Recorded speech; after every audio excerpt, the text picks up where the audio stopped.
코로나19 발생 이후 많은 교회들이 이전과는 달리 현장 예배와 온라인 예배를 병행하고 있습니다.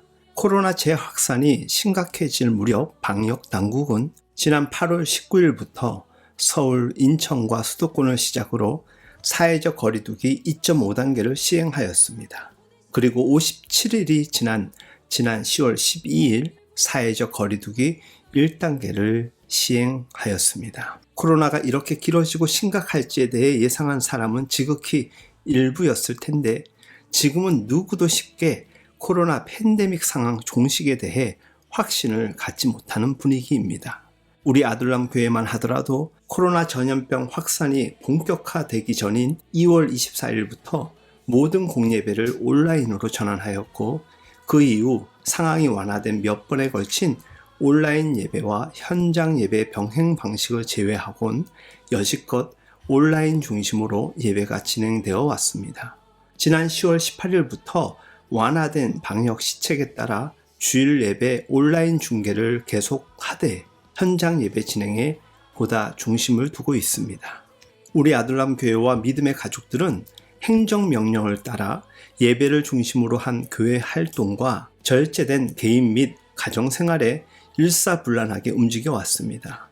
이 나라의 대부분의 교회는 코로나 시대의 예배 매뉴얼을 빠르게 시행하였습니다. 이에 대한 제 속마음을 솔직히 표현하는 게 쉽진 않지만 저 스스로는 우리 교회의 가족들과 이 나라의 그리스도인들이 코로나 시대의 예배 매뉴얼에 이리도 적극적으로 잘 적응하고 동참할지 예상하지 못했습니다. 어떤 주일에는 그래, 더 이상은 못 참아 라고 생각하며 몇 사람이라도 교회에 나오실 수도 있을 것이라고. 또 오랜 신앙심과 깊은 신앙심, 오랜 영적 습관에 따라서 실수해서라도 단 몇 명쯤이라도 예배에 나오시겠지 싶었습니다. 하지만 제 기대는 그 어떤 해프닝조차 발생하지 않았습니다. 주 안에서 사랑하는 여러분, 제 기대는 보건의식과 방역 수칙의 부족함 때문이 아닙니다. 당연하겠지만 그만큼 코로나의 안전하고 빠른 종식을 기도하면서도 한편으론 예배당에서 예배를 드릴 수 없는 아픔의 또 다른 표현일 뿐입니다.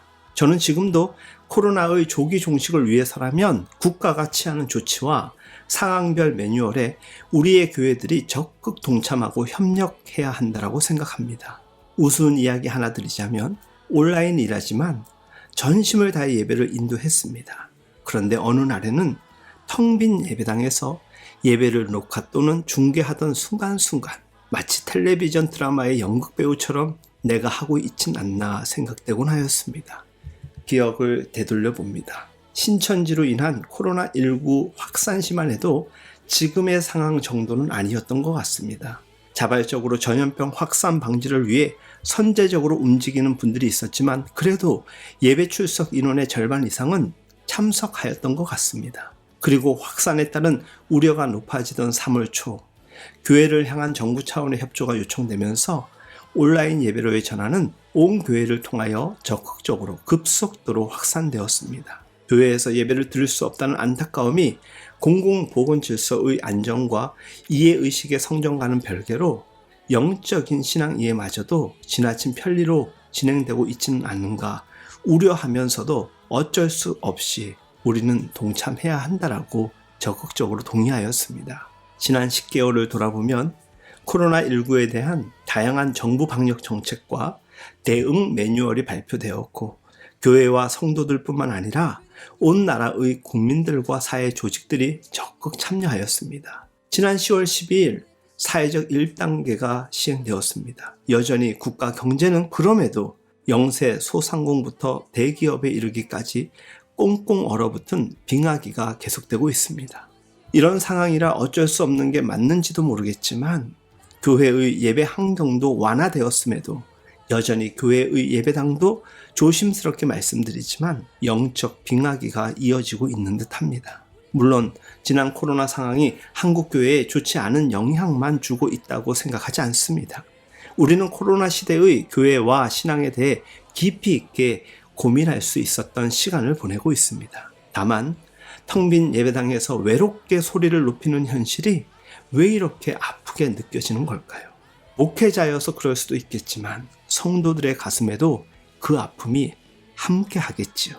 제가 오늘은 좀 심하기도 하고 무거운 표현을 하고 있는지도 모릅니다. 표현의 의미와 심정의 무게중심을 두고 여러분들이 함께 이해와 기도를 해주셨으면 좋겠습니다. 솔직히 우리가 믿음 생활을 하며 신앙의 성숙을 도모하는 차원에서 교회 생활에도 힘써 동참하고 있음을 잘 알고 있습니다. 하지만 세상 속에서 신앙생활을 함이 결코 쉽지 않고 또 우리는 연약한 존재이라 보니 말씀을 이해하고 성도의 삶에 동참하기를 주저하거나 머뭇거릴 때가 참 많습니다.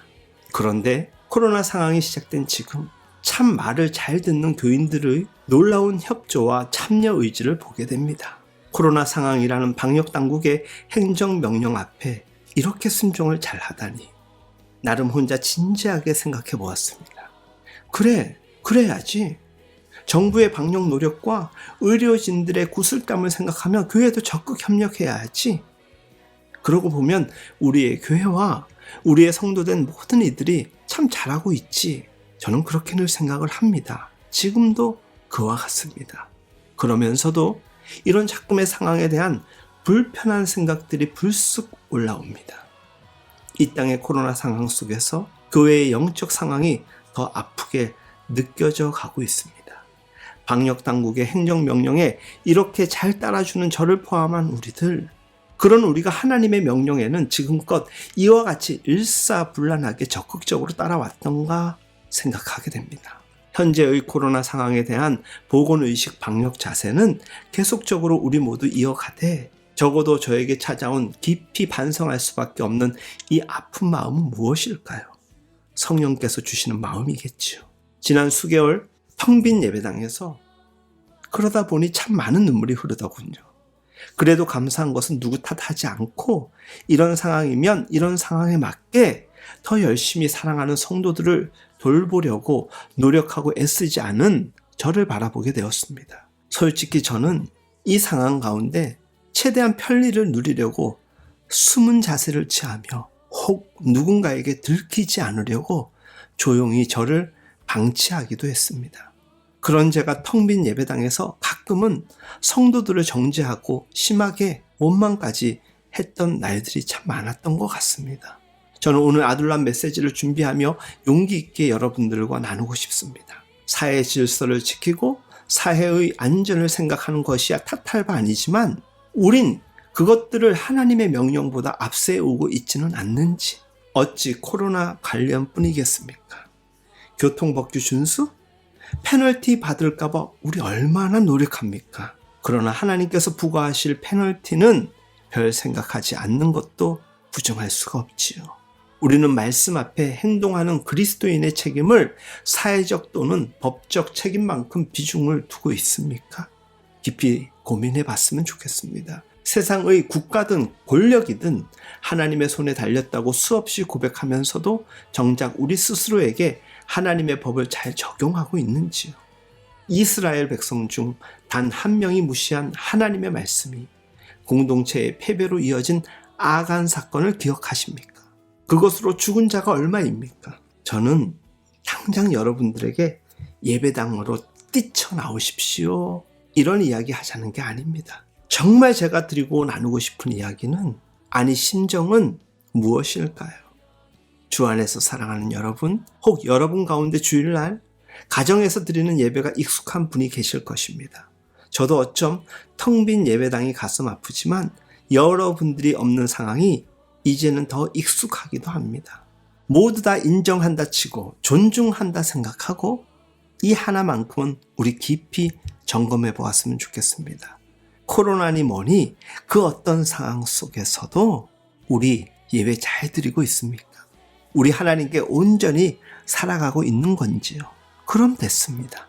그럼 문제 없습니다.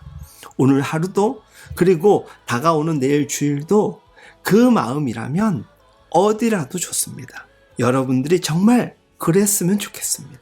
비록 무거운 이야기들로 가득했지만 저는 여러분들을 신뢰하고 응원합니다.